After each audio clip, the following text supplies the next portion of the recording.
चलिए स्टार्ट करते हैं। अपना ऑप्टिक्स का ऑलमोस्ट सारे क्वेश्चंस हो चुके थे और बाकी जितने क्वेश्चंस बाकी रह गए हैं उसको आप लोग फिर से एक बार कीजिए। जो नहीं बनेगा तो उसको दोबारा मेरे से पूछिएगा। आज स्टार्ट करते हैं करंट इलेक्ट्रिसिटी के डीपी पेज को डिस्कस करना। ठीक है, तो स्टार्टिंग विद फर्स्ट क्वेश्चन क्या बोल रहा है? Unit of electric potential. Potential मालूम है बच्चों क्या होता है? Yes sir. क्या होता है इसका यूनिट, क्या होता है? इलेक्ट्रिक पोटेंशियल का यूनिट बता सकते हैं आप? Sir volt. बिल्कुल बिल्कुल सही, answer is volt divided by we.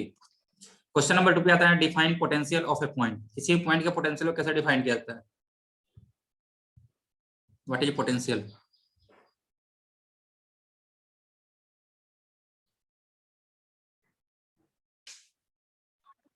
Anyone? Sir current per unit charge.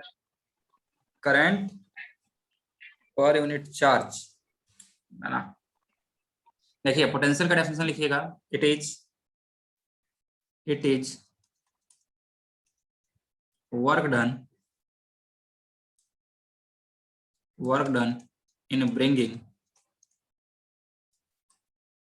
in bringing unit positive charge from infinite to point near another charge।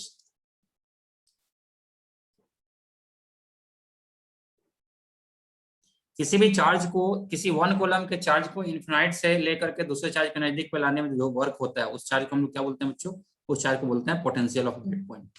Okay, yes sir. समझे क्या? Yes sir. समझ में आया दोनों लोगों को? महेंद्र? Yes sir. ओके, तो लिख लीजिए ये, मिटाऊं इसे? Yes sir. ओके चलिए अब नेक्स्ट क्वेश्चन चलते हैं। नेक्स्ट क्वेश्चन क्या बोल रहा है? Define potential difference between two points. दो पॉइंट्स के बीच का पोटेंशियल डिफरेंस बताइए। मान लो ये कोई चार्ज क्यू है, इससे r डिस्टेंस पे या r1 डिस्टेंस पर पोटेंशियल कितना होगा? kq/r1। और इससे r2 डिस्टेंस पे पोटेंशियल कितना होगा? kq/r2। हालांकि आप लोग ये रिलेशन पढ़े हैं क्या? पोटेंशियल का ये वाला रिलेशन आप लोग पढ़े हैं कि नहीं पढ़े हैं? kq/r? No sir. No sir.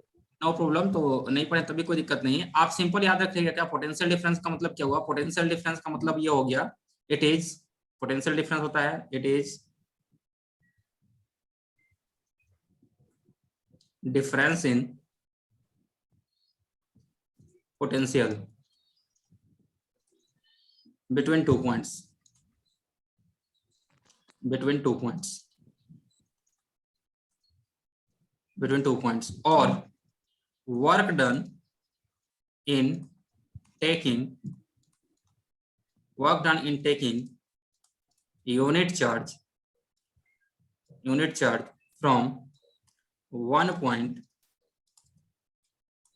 point to another is called potential difference between both points, is called potential difference between both points। okay, note कर लीजिए। work done in taking unit charge from one point to another point is called potential difference between two points, between both points।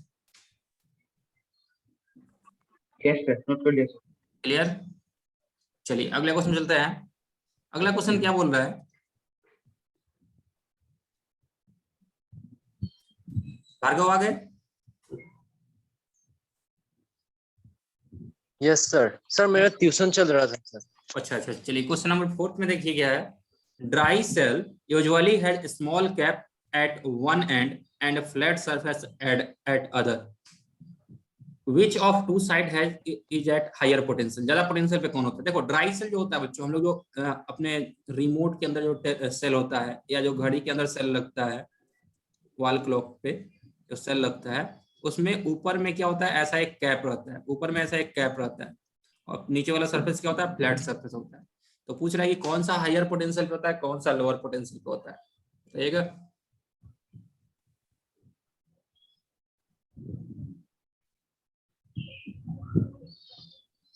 तो cap वाला ये देखा है ना आपने, सबने नोटिस किया है कि नहीं किया है notice? Yes sir, yes sir. Notice किया है ना। तो ऊपर वाला जो कैप वाला पार्ट होता है ना, कैप वाला पार्ट हायर पोटेंशियल पे होता है, एंड नीचे का जो फ्लैट पार्ट होता है वो होता है लोअर पोटेंशियल पे। कैप वाला पार्ट हायर पोटेंशियल, फ्लैट वाला पार्ट लोअर पोटेंशियल पे। Okay, Yes sir. आगे चलते हैं क्वेश्चन नंबर 5 पे।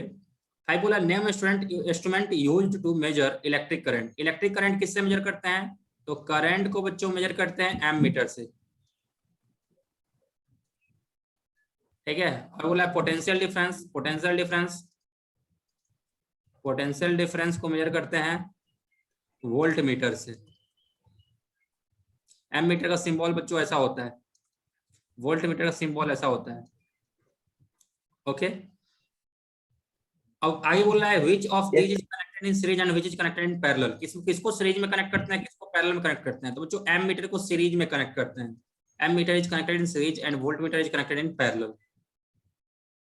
जैसे मान लो कि ये कोई रेसिस्टर है, इसके अलावा आपको करंट मेजर करना है तो एम मीटर को साथ सीरीज में लगाएंगे। ठीक है, और इसके अलावा आपको वोल्टेज मेजर करना है तो वोल्ट मीटर को आप क्या कीजिएगा, पैरेलल में लगाइए। इस वाले इंस्ट्रूमेंट के साथ पैरेलल में लगाइएगा वोल्ट मीटर। ओके एवरीवन, हाँ ना? Yes sir. आगे चलें, ये नोट हो गया? Yes sir. चलिए क्वेश्चन नंबर 6 चलते हैं। 6 क्या बोल रहा है? 5 बोल रहा है, पहले 5 देखते हैं। 5 तो हो गया ना, हाँ 6 पे आते हैं। What is the shape of graph of V and I? V is potential difference between ends of wire and I is current. Voltage और करंट का ग्राफ कैसा होगा? तो V directly proportional to I होता है, या I directly proportional to V होता है, ऐसा हम लोग लिखते हैं। और V इक्वल टू क्या होता है, I इंटू R, ऐसा लिखते हैं ना। यहाँ पे R क्या होता है? R बच्चों होता है कांस्टेंट। R क्या होता है? R होता है कांस्टेंट। अब इसका ग्राफ आप प्लॉट कीजिएगा तो बिटवीन करंट एंड वोल्टेज जो ग्राफ आएगा, वोल्टेज एंड करंट का जो ग्राफ आता है ना, वो ग्राफ आता है straight line. Okay, Yes sir. मालूम था ये क्लियर हो गया क्या? Yes sir, ये बताया था। क्लियर हो गया? Yes okay, sir. आगे चलते हैं। आगे बोले consider the unit volt, ohm and ampere, one of them is the same as the product of other, which one is this unit. ठीक है, बोल रहा है कि वोल्ट, ओम और एम्पियर में एक जो है वो दो के प्रोडक्ट से मिलता है। तो कौन दोनों के प्रोडक्ट से मिलता है? तो V इक्वल टू क्या होता है, IR होता है ना।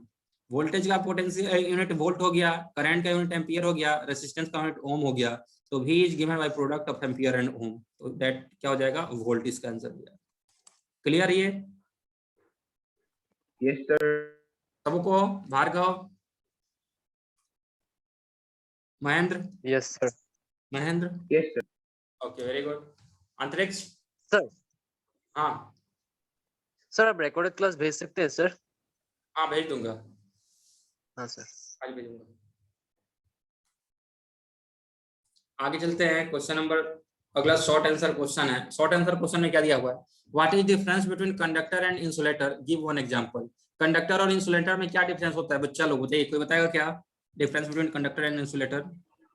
सर कंडक्टर इलेक्ट्रिसिटी को कंडक्ट करता है और इंसुलेटर इलेक्ट्रिसिटी को रेजिस्ट करता है सर। हाँ वेरी गुड। तो डिफरेंस क्या हो जाएगा, कंडक्टर्स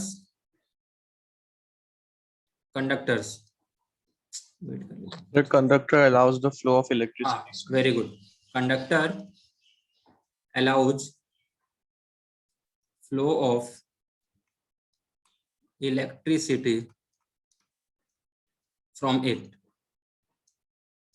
whereas resistors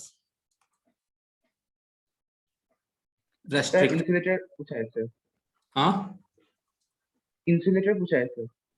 हाँ इंसुलेटर या अच्छा इंसुलेटर या रेसिस्टर जो भी होना है, चलिए इंसुलेटर लिख लीजिए वहां। whereas insulator resistive। इंसुलेटर क्या करता है, ब्रेक लगाता है, कंडक्टर क्या करता है, अलाउ कर देता है। ठीक है, अब आगे क्या बोल रहा है इसमें, सेकंड पार्ट में बोल रहा है give one example of which, दोनों का एक एग्जांपल ले लीजिए। तो कॉपर, कॉपर क्या हो गया, कंडक्टर, और प्लास्टिक ले लीजिए, प्लास्टिक क्या होगा, इंसुलेटर। ओके, या वुड ले लीजिए, वुड क्या होगा, insulator. Clear? Yes sir. Yes, sir. चलिए आगे चलते हैं। आगे क्या बोल रहा है, the current in a wire is 1 ampere, एक वायर में करंट कितना है, 1 एम्पियर है। Explain this statement in terms of charge flowing through the wire. अब करंट अगर 1 एम्पियर है तो इसको चार्ज के टर्म में कैसे आप एक्सप्लेन करेंगे। तो करंट क्या होता है, करंट इक्वल होता है charge by time. Yes sir. ठीक है, तो if current is 1 ampere this means that 1 coulomb have charge. Charge का यूनिट मालूम है ना सबको, यूनिट ऑफ चार्ज क्या होता है बच्चा लोग, sir coulomb. Coulomb. Very good, तो लिखिए इसमें लिख लीजिएगा 1 ampere current means 1 coulomb charge has phloem through, 1 ampere current means 1 ampere current means 1 coulomb charge has flown through it in 1 second। Flow through it की जगह पे फ्लो थ्रू कंडक्टर लिख लीजिए, flow through conductor in 1 second. Okay everyone, yes sir. आगे चले, note हो गया ये सबका? Yes sir. वेरी गुड, चलिए अगले क्वेश्चन मिलते हैं। आगे बोल रहा है when do you say resistance of wire is 1 ohm. Resistance जो है 1 ओम कब है, 1 ओम ये कब बोला जाएगा। तो V इक्वल टू बच्चों क्या होता है, I इंटू आर। तो R इक्वल टू क्या होगा, V बाई आई, ऐसा हम लिखेंगे। Yes sir. तो जब कभी भी किसी रेसिस्टर को हम 1 वोल्ट का पोटेंशियल डिफरेंस अप्लाई करें, 1 वोल्ट का पोटेंशियल डिफरेंस अप्लाई करें और उस वाले वायर में 1 एम्पियर का करंट फ्लो करे, हम क्या बोलेंगे कि रेसिस्टेंस इज 1 ओम। इसमें लिख लीजिए when, yes sir. when potential difference between ends of resistor, when potential difference between ends of resistor is, when potential difference between ends of resistor is 1 volt and 1 ampere current and 1 ampere current flows through, and 1 ampere current flows through a resistor, then its resistance is said to be 1 ohm, then its resistance is said to be 1 ohm। okay everyone, हाँ ना? Yes sir.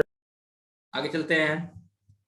I will ask silver is better conductor than of electricity than copper, then why do we use copper wire for conducting electricity। बोल रहा है कि silver जब अच्छा conductor है तो सिल्वर की जगह पे कॉपर का यूज क्यों किया जाता है, क्या होगा इसका answer?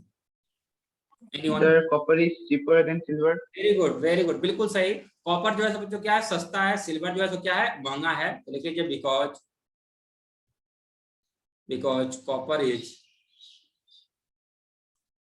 copper is cheaper than silver। copper is cheaper than silver। okay everyone, noted or not? Yes sir. Yes, sir. Very good. अगला क्वेश्चन लॉन्ग आंसर क्वेश्चन है, बोला state Ohm's law, how it can be verified, how can it be verified. Ohm's law जो है वो बोल रहा है explain कीजिए, और कैसे इसको वेरीफाई किया जाएगा ये बताइए। ओके बच्चों, तो ओम्स लॉ क्या था, एनीवन?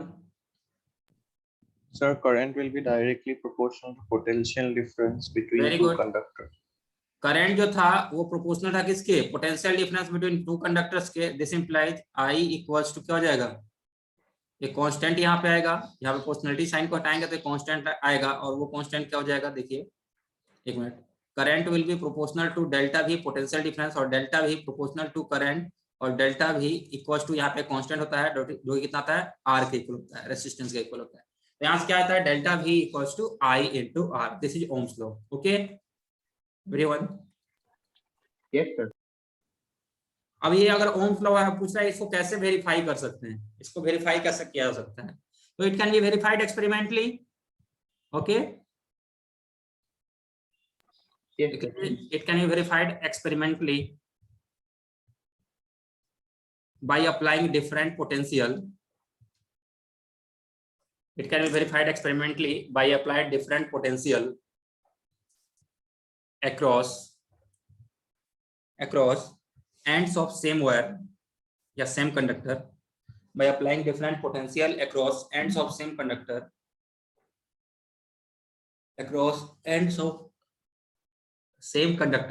and measuring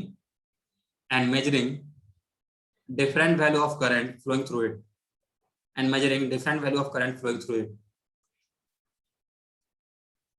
जैसे मान लीजिए बच्चों, यह क्या है, यह एक रेसिस्टर है, ठीक है। रेसिस्टेंस का वैल्यू मान लीजिए 5 ओम।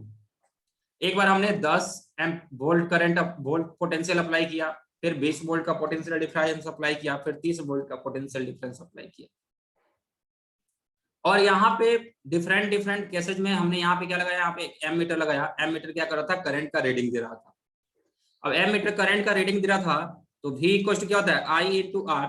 तो V बाई I का रेशियो क्या हम डिफरेंट वैल्यू के लिए चेक कर सकते हैं। जैसे हमने 10 वोल्ट जब पोटेंशियल अप्लाई किया है, उस टाइम एमीटर का रीडिंग लेंगे और V I का रेशियो निकालेंगे। फिर 20 वोल्ट के लिए रीडिंग लेंगे और 20 बाई I का रेशियो निकालेंगे। फिर 30 वोल्ट के लिए एमीटर का रीडिंग लेंगे, रेशियो निकालेंगे। अगर सभी रेशियो इक्वल है, मतलब ये क्या है, ओम्स लॉ वैलिड है। समझ में आ रहा है क्या ये? Yes sir.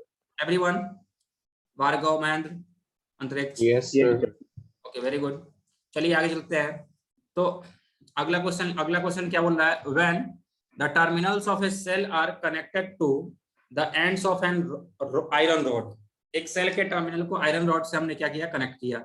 Electric current flow through the rod. Electric current rod से फ्लो करता है, बिल्कुल सही बात है। When the terminal is connected with end of wooden rod, no current flows through. Why?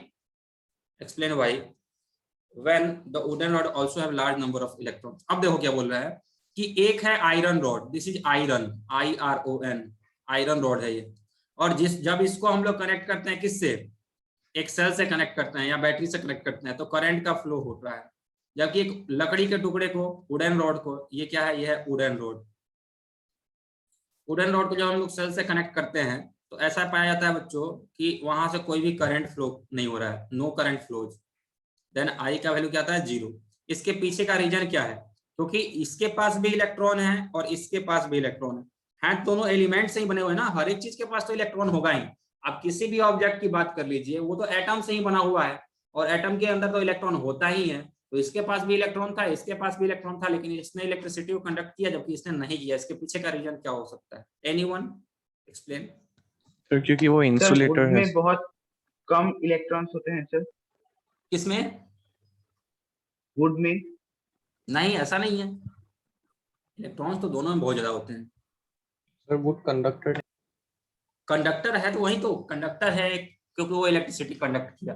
अब क्वेश्चन एनालाइज ये हो रहा है कि उसके पास भी इलेक्ट्रॉन थे, इसके पास भी इलेक्ट्रॉन थे और इसके पास भी इलेक्ट्रॉन थे, लेकिन इसने इलेक्ट्रॉन होने के बावजूद इसने क्या किया, कंडक्ट कर दिया, और इसने क्या किया, कंडक्ट नहीं किया। इसके पीछे का रीजन का एक्सप्लेन करना।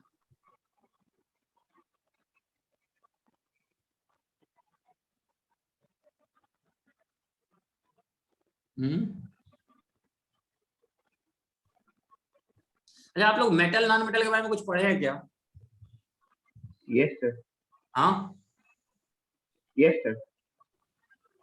तो जैसे मान लो कि हम बात करते हैं बच्चों मेटल्स की, तो आप लोग किसी मेटल का नाम बता सकते हैं?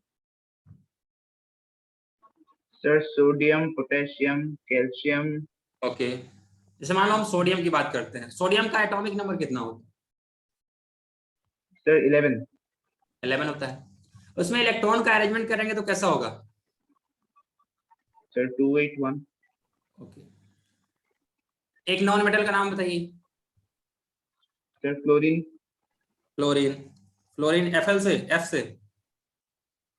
हाँ सर। फ्लोरीन का एटॉमिक नंबर? सर 9। 9। इसमें इलेक्ट्रॉन का अरेंजमेंट करना होगा तो कैसे करना होगा? सर 27। ओके, यहां पे ये चाहेगा टू कंप्लीट इट्स ऑक्टेट।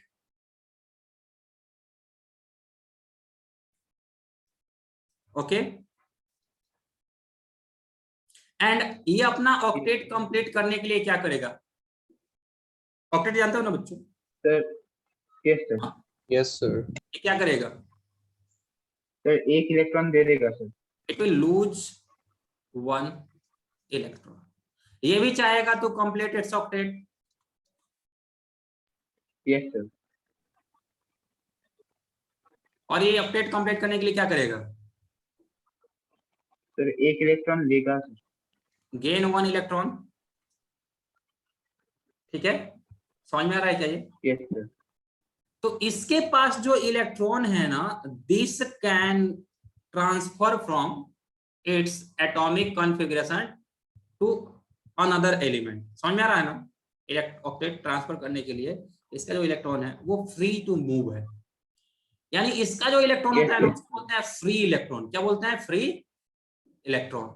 और यहाँ पे फ्री इलेक्ट्रॉन नहीं है, यहाँ पे नो फ्री इलेक्ट्रॉन। इसीलिए क्या होता है, कंडक्टर जितने भी होते हैं ना, जनरली मेटल्स ही होते हैं। आप देखिएगा जितने भी कंडक्टर्स हैं सभी क्या है? मेटल्स है। क्यों? क्योंकि उनके पास फ्री इलेक्ट्रॉन्स है, and due to free electrons electricity can flow within it. Simple language में आप अपने लेवल तक इतना ही अभी समझिए। समझ में आया क्या आपको ये? Yes sir. इसका आंसर क्या होगा? Due to presence of free electrons in metals it conduct electricity, and due to absence of free electrons in non metals it do not conduct electricity. Okay,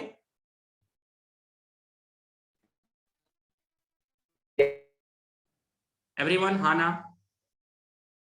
Yes. Yes sir. Yes, sir. चलिए आगे चलते हैं। अगला question जो है वो क्या है? Define electric current and state its unit. Electric current define कीजिए एंड इसका यूनिट बताइए। How can ohms law be used to define ohm? Ohm's law के हेल्प से हम ओम को कैसे डिफाइन कर सकते हैं? पहले तो बोल रहा है कि इलेक्ट्रिक करंट को डिफाइन कीजिए। तो इलेक्ट्रिक करंट क्या होता है?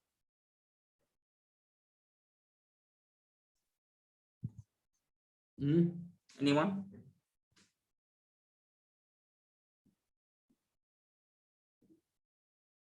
देखिए, rate of flow of charge is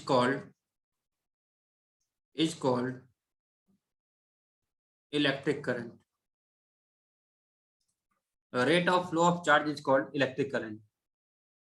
यानी करंट इक्वल टू क्या होता है? करंट इक्वल होता है charge by time. Rate of flow of charge is called electric current, it is charge by time. और delta Q by delta T. तो इसको आप ऐसे लिखो, delta Q by delta T. Delta मतलब मालूम है ना? मतलब फाइनल माइनस इनिशियल। डेल्टा मतलब होता है चेंज, इसका मतलब होता है फाइनल माइनस इनिशियल। ठीक है, तो आपने से बोला था define electric current. Electric current हमने डिफाइन कर दिया, rate of flow of charge is called electric current. तो बोला स्टेट इट्स यूनिट, तो इट्स यूनिट इज क्या हो जाएगा? कूलम पर सेकेंड। कूलम पर second, and it is given, it is called as ampere denoted by capital A। ठीक है, तो यूनिट ऑफ इलेक्ट्रिक करंट क्या हो जाएगा? एम्पियर। कूलम पर सेकेंड, कूलम पर सेकेंड को क्या बोलते हैं? एम्पियर। Okay, yes sir. अगला क्या बोला है? How can ohms law be used to define ohm? Ohm को डिफाइन करने के लिए कैसे ओम्स लॉ का यूज कर सकते हैं? तो अकॉर्डिंग टू ओम्स लॉ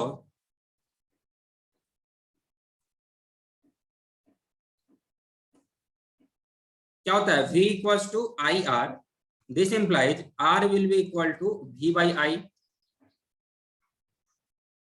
ठीक है, यस सर। अब V बाई I जब आ गया तो ये पोटेंशियल पर यूनिट एम्पियर, पोटेंशियल पर यूनिट एम्पियर, इसको हम क्या बोलते हैं? इसको बोलते हैं resistance. It is called ohm. Unit of resistance is ohm. ठीक है, यस सर। एवरीवन? हाँ या ना? Yes sir. सही बच्चे बता देंगे? Yes, sir. चलिए आगे चलते हैं। क्वेश्चन नंबर 14 तक हो गया। 15 क्या बोल रहा है? When a particle of charge 10 mu coulomb is brought from infinity to point P, 2 millijoule of work is done by the external forces. What is potential at point P? Point का potential क्या होगा? तो बताइए वही बच्चों, मैंने आपको potential का डेफिनेशन क्या लिखा है?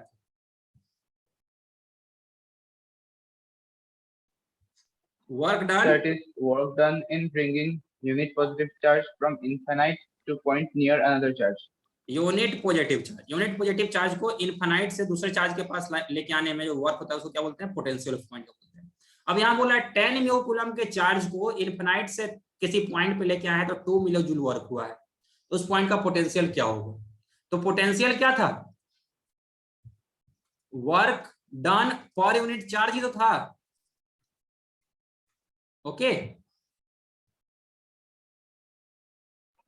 Yes, sir. तो वर्क कितना हुआ है? 2 मिली जूल, मिली मतलब 10⁻³ होता है, 2 × 10⁻³ और कितना चार्ज लेके आए हैं? 10 म्यू कूलम, मतलब 10 × 10⁻⁻⁶। म्यू का मतलब कितना होता है? 10⁻⁶ होता है। इसका वैल्यू सारा मैं लिखा दूंगा, एक दिन आप लोग रख लीजिएगा उसको, ठीक है? तो कितना हो जाएगा? ये हो जाएगा 1/5 × 10⁻³ और this will be equal to 1000/5 और 200। क्लियर? Yes, sir. समझ में आया क्या सबको? सभी बच्चे हाँ या ना? Everyone Yes, sir. जल्दी से नोट कर लीजिए इसको। कर लिया sir. Very good. देखो कुछ टर्म बच्चों आपको याद रखना होगा। क्या क्या याद रखना होगा? देखो कहीं पे भी जैसे मिली मतलब क्या होता है? मिली मतलब होता है 10⁻⁻3, ठीक है? किलो मतलब क्या होता है? 10⁻+3, ठीक है? फिर मेगा मतलब क्या होता है? 10⁻+6। म्यू मतलब क्या होता है? 10⁻⁻6। नैनो मतलब क्या होता है? 10⁻⁻9। पीको मतलब क्या होता है? 10⁻⁻12। एंगस्ट्रॉम मतलब क्या होता है? 10⁻⁻10। फर्मी मतलब क्या होता है? फर्मी मतलब होता है 10⁻⁻15। तो ये सही टर्म्स लिख लीजिए, ये आपको याद होने चाहिए, बहुत कॉमन बातें हैं।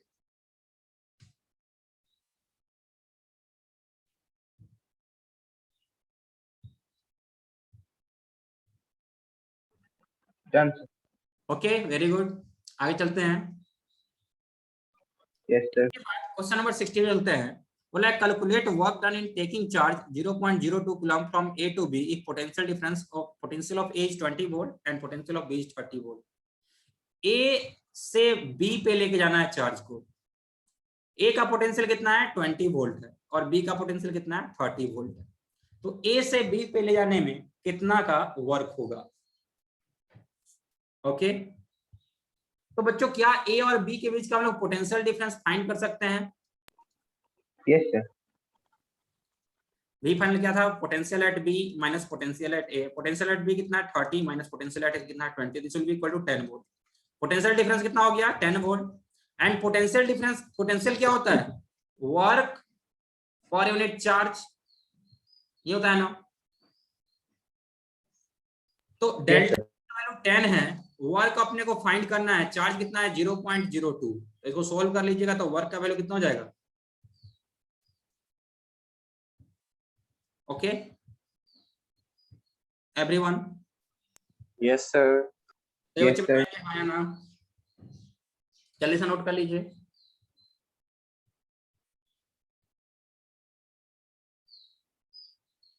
आगे चलते हैं। Done, sir. Yes. 17 क्या बोला है? How much charge flow through a wire in 10 minute. एक वायर से 10 मिनट में कितना चार्ज फ्लो होगा? If current through it is 2.5 ampere. एक वायर से 2 मिनट में कितना चार्ज फ्लो करेगा अगर करंट का वैल्यू कितना है? 2.5 एम्पियर है। देखिए I इक्वल क्या होता है? Q/T, आया ना? Yes, sir. तो Q इक्वल क्या हो जाएगा? I × T। अब अपने कितना चार्ज फ्लो होगा ये पूछ रहा है। करंट का वैल्यू कितना है? करंट का वैल्यू 2.5 एम्पियर और टाइम कितना है? 10 मिनट। 1 मिनट में कितना सेकंड होता है? 60 सेकंड। हमेशा टाइम को सेकंड में रखते हैं, ठीक है? अब इसको सोल्व कर लीजिएगा तो आंसर आ जाएगा। Okay Yes, sir. Everyone? Everyone? Yes. आया ना? Yes, sir. Very good. Question number 18 क्या बोल रहा है? 2 volt cell is connected to 1 ohm resistor potential difference कितना दे दिया है 2 वोल्ट, रेसिस्टेंस का वैल्यू कितना है 1 ओम। आगे बोल रहा है क्या, how many electrons come out of negative terminal to of the cell in 2 minute. Cell के नेगेटिव टर्मिनल से कितना इलेक्ट्रॉन 2 मिनट में निकलेंगे। चलिए देखिए, रेसिस्टर कितना है बच्चों 1 ओम है, और बैटरी कितना का है, सेल कितना है 2 वोल्ट का है, ये कितना है 2 वोल्ट का है। तो यहां पे हम करंट निकाल सकते हैं बहुत इजीली। आई इक्वल टू क्या होता है, आई इक्वल टू होता है, बताइए, वी इक्वल टू क्या होता है, आई आर होता है ना। तो आई का वैल्यू कितना हो जाएगा, एवरीवन हाँ या ना। Yes sir. वी का वैल्यू कितना है 2 और आर का वैल्यू कितना है 1, यानी 2 एम्पियर का करंट फ्लो हो रहा है। क्लियर है ये। Yes sir. तो पहले तो हमने करंट निकाल लिया, अब बोला है कि 2 मिनट में टोटल कितने चार्ज फ्लो होंगे। तो 2 आई इक्वल टू क्या होता है, आई इक्वल टू होता है क्यू बाई टी। तो यहाँ से बोल सकते हैं क्यू इक्वल टू कितना हो जाएगा आई इंटू टी। क्लियर। तो क्यू का वैल्यू कितना हो जाएगा, आई का वैल्यू कितना है, आई का वैल्यू है 2, और टाइम कितना लग रहा है 2 मिनट। 2 मिनट टाइम को सेकंड में लेना है, तो 1 मिनट में 60 सेकंड, 2 मिनट में 2 इंटू 60 सेकंड। तो ये हो गया करंट का वैल्यू। ओके। Yes sir. अब पूछा है कि कितना इसमें कितना इलेक्ट्रॉन होगा, इतना चार्ज में कितना इलेक्ट्रॉन होगा। तो नंबर ऑफ इलेक्ट्रॉन कितना होगा, number of electron equals to total charge divided by charge on 1 electron. अब टोटल चार्ज कितना है 240, चार्ज ऑन 1 इलेक्ट्रॉन कितना होगा 1.6 इंटू 10⁻⁻⁹। एवरीवन हाँ या ना। Yes sir. मालूम है ना आप लोग को चार्ज ऑन 1 इलेक्ट्रॉन कितना होता है, चार्ज ऑन इलेक्ट्रॉन कितना होता है 1.6 सर ये मालूम नहीं था सर, ये -19 कूलम होता है, ये नोट करके। हाँ क्या बोल रहे थे। सर ये चीज मालूम नहीं था सर। नहीं ये तो याद रखना पड़ेगा आपको, चार्ज ऑन इलेक्ट्रॉन कितना होता है 1.6 इंटू 10⁻⁻⁹ कूलम का नेगेटिव चार्ज होता है। Yes sir. 1.6 इंटू 10⁻⁻⁹। अब देखो यहाँ पे क्या निकला, पहले हमने क्या कैलकुलेट किया, टोटल चार्ज कितना फ्लो हुआ है 2 मिनट में। एक बार टोटल चार्ज मिल गया तो नंबर ऑफ इलेक्ट्रॉन तो बहुत इजीली मिल जाएगा, क्योंकि एक इलेक्ट्रॉन के ऊपर इतना चार्ज है, तो इतना चार्ज कितने इलेक्ट्रॉन पे होगा, तो वही यूनिटरी मेथड लगा करके डिवाइड करना था। समझे क्या सही कोई। Yes sir. सही बच्चे, किसी को Yes, कोई डाउट sir. जरूर। आगे चलते हैं। इसके बाद क्वेश्चन नंबर 18 हो गया ना। ओके, क्वेश्चन नंबर 19 पे आते हैं। Amount of charge passing through a cell in 4 second is 12 coulomb. What is current supplied by the cell. अब देखो 4 सेकंड में टाइम इक्वल टू कितना है 4 सेकंड, एंड करंट चार्ज का वैल्यू कितना है, चार्ज है 12 कूलम। तो आई पूछ रहा है, आई इक्वल टू क्या होता है क्यू बाई टी, तो 12/4। Okay, yes sir. क्या दिया जाए इसे। Yes, sir. Yes sir. Question number 19 हो गया। क्वेश्चन नंबर 20 पे आते हैं। 6 volt battery is connected across A 5 Om resistor. Potential of battery कितना है 6 वोल्ट, डेल्टा भी का वैल्यू हो गया 6 वोल्ट, रेसिस्टेंस कितना हो गया 5 ohm. Calculate current passing through resistor. तो V इक्वल टू क्या होता है I into R, delta V equal to I into R, delta V 6, I अपने को फाइंड करना है, R का वैल्यू कितना हो गया 5, तो I will be equal to 6/5 means 1.2 ampere. Everyone yes sir. क्या दिया जाए। Yes sir. उसके बाद क्वेश्चन नंबर 20 पे आते हैं। बोला 6 volt battery is connected across 5 ohm resistor, delta भी कितना है 6 वोल्ट, ये तो हो गया ना। चलिए अभी क्या सर। 21 पे आते हैं। When a 24 volt battery is connected to a resistor the current is 0.4 ampere. Delta भी का वैल्यू कितना है 24 वोल्ट, आई का वैल्यू कितना है 0.4 ampere. What is resistance, what would be current when battery is when it is connected to battery of 6 volt. ठीक है, पहले यहाँ पे रेसिस्टेंस पूछ रहा है, तो डेल्टा भी इक्वल टू क्या होता है I into R. Okay, yes sir. तो यहां से R का वैल्यू कितना हो जाएगा डेल्टा V बाई आई। तो डेल्टा V का वैल्यू कितना है 24 और I का वैल्यू कितना है 0.4। इसको कैलकुलेट कर लीजिए, 4 6 24 60 ohm. Clear. Yes sir. Yes sir. इसी क्वेश्चन में सेकंड पार्ट बोल रहा है क्या कि इस रेसिस्टर को जब 6 वोल्ट के बैटरी से कनेक्ट कर देंगे, देन अपने से पूछ रहा है what is resistance of the what would be the current, current का वैल्यू क्या होगा अगर 6 वोल्ट के बैटरी से इसको कनेक्ट करें। तो इस बार अपने पास रेसिस्टेंस आ गया है 60 ओम और पोटेंशियल डिफरेंस अब नया कितना है 6 वोल्ट। तो इस बार करंट कितना होगा, तो V equals to I into R, delta V equals to I into R, I equals to delta V by R. अब डेल्टा V का वैल्यू कितना है 6, R का वैल्यू कितना है 60, कितना हो जाएगा 0.1 एम्पियर। क्लियर? Yes sir. आगे चलें। चलिए अब इसके बाद क्वेश्चन नंबर 22 क्या बोल रहा है, in experiment current flowing through resistor and potential difference across it are measured, the values are given below so that this value conform Ohm's law and find resistance of resistor। अब बोल रहा है क्या कि एक पर्टिकुलर किसी भी resistor में रेसिस्टेंस वोल्टेज का और करंट का वैल्यू ये दिया हुआ है, आपने सब बोल रहा है कि ये बताइए कि ओम्स लॉ को फॉलो कर रहा है, शो कीजिए। ओके तो देखो बच्चों V इक्वल्स डेल्टा V क्या होता है I इंटू आर, तो यहां से हम बोल सकते हैं R equals to delta V by I। Everyone हाँ या ना? Yes sir. तो इन डाटा को अगर लेंगे, इस वाले डाटा को लेके चलेंगे तो R1 का वैल्यू कितना मिलेगा, R1 का वैल्यू हो जाएगा 4/1 यानी 4 ओम, V का वैल्यू ये है, I का वैल्यू ये है। ओके इस वाले डाटा को लेके चलेंगे, इस वाले डाटा को लेके चलेंगे तो R2 का वैल्यू कितना हो जाएगा 6/1.5 यानी ये भी हो जाएगा 4 ओम। इस वाले डेटा को लेके चलेंगे तो R3 का वैल्यू कितना हो जाएगा 8/2 यानी 4 ओम। इस वाले डेटा को लेके चलेंगे तो R4 का वैल्यू कितना हो जाएगा 10/2.5 यानी 4 ओम। इस वाले डेटा को लेके चलेंगे तो R5 का वैल्यू कितना हो जाएगा 12/3 यानी 4 ओम। यानी everywhere R1 is equal to R2 equals to R3 equals to R4 equals to R equals to 4 ohm. ठीक है, अब यही तो बोलता है ओम्स लॉ। ओम्स लॉ क्या बोलता है कि V by I equals to constant होगा, V बाई I क्या हो जाएगा कांस्टेंट होगा, और ये कांस्टेंट आ रहा है बार बार, वोल्टेज और करंट का रेशियो क्या है कांस्टेंट आ रहा है। तो yes Ohm's law is being followed here. And पूछा है फाइंड रेजिस्टेंस, तो रेजिस्टेंस का वैल्यू कितना हो जाएगा 4 एम्पियर। एवरीवन हां या ना?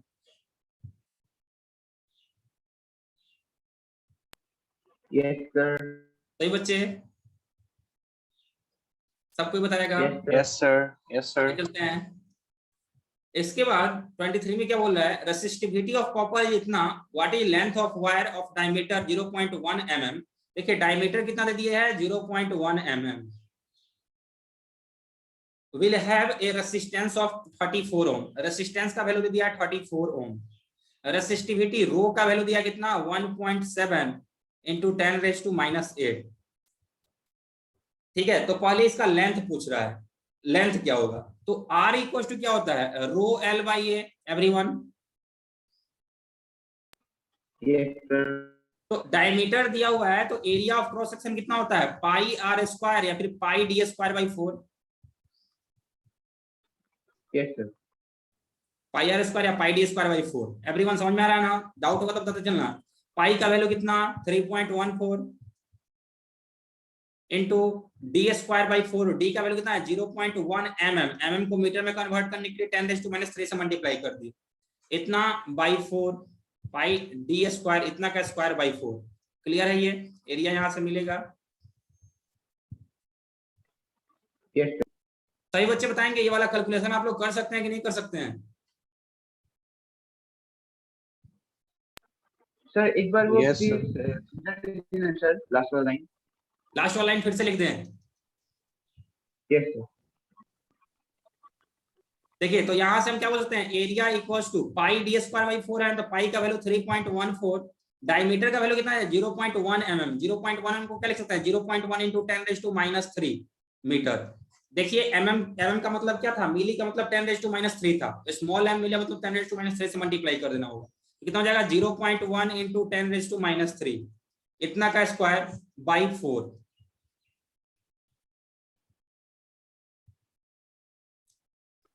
यस सर, समझ में आ गया सर। ठीक है, तो ये एरिया मिल जाएगा, एरिया मिल जाएगा, रेसिस्टेंस दिया हुआ है, रेसिस्टिविटी दिया हुआ है, तो अब लेंथ निकल जाएगा। Yes sir. R दिया हुआ है, रो दिया हुआ है, एरिया भी मिल गया।